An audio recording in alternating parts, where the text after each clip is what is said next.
When a doctor diagnoses you with a broken bone or a chest cold, you don't feel like you committed a crime. You feel like a victim of biology. But if that same doctor tells you the pain is purely psychological, that you're imagining an illness, the reaction flips entirely. Suddenly, you feel an intense, humiliating sense of personal failure. Why does suffering from a trick of the mind generate such a profound feeling of defeat when a physical ailment simply generates sympathy? The psychiatrist Carl Jung observed that every neurosis acts as a highly effective demoralizing agent. It erodes a person's self-confidence in exact proportion to the severity of their mental block. This is especially brutal for intelligent patients. They possess the intellectual capacity to know perfectly well that their obsessions and phobias have absolutely no basis in physical reality. They inevitably ask themselves, if my symptoms are imaginary, where is this terrible imagination coming from, and why am I letting it consume me? It creates a completely absurd loop. A highly logical mind watches itself act against its own conscious will, unable to flip the switch. That absolute helplessness is where the true humiliation takes root. It is the devastating realization that a highly capable intellect has been completely overpowered by an unreal enemy. Modern medicine operates with a strong materialist bias. It treats the mind mostly as a secondary byproduct of physical brain chemistry. This creates a dangerous trap for the patient.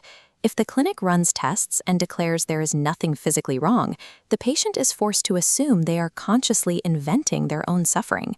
Psychiatrist Carl Jung formulated a radical counterargument against this established medical consensus. He argued that psychological fantasies and severe neuroses are just as active, invasive, and dangerous as physical pathogens. The psyche is not a void where imaginary things happen. It is a distinct, tangible reality, capable of producing genuine illness and measurable real-world consequences. Most of us operate under the illusion of control. The conscious ego firmly believes it is the absolute master of the mind. Jung disrupted this by introducing the concept of the complex. These are autonomous, secondary personalities living entirely independently within the unconscious mind. When an infection occurs, it looks like a hostile takeover.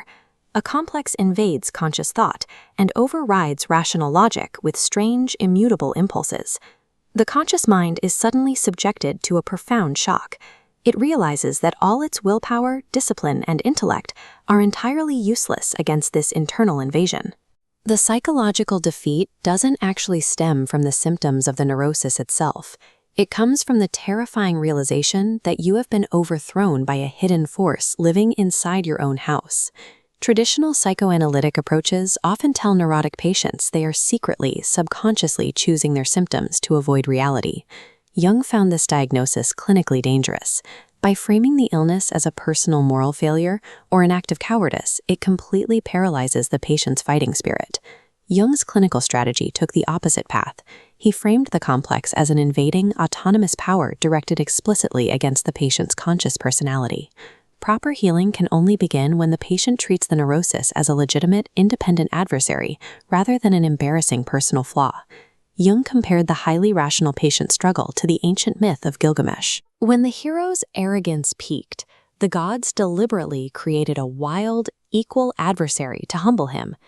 In the same way, neuroses frequently target individuals who attempt to rigidly order their world purely through intellect.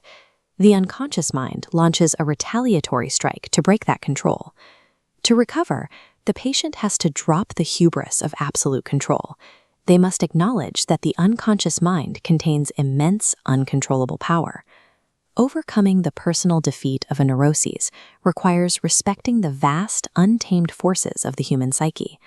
It shifts the experience from a humiliating loss into a necessary, heroic confrontation with nature itself.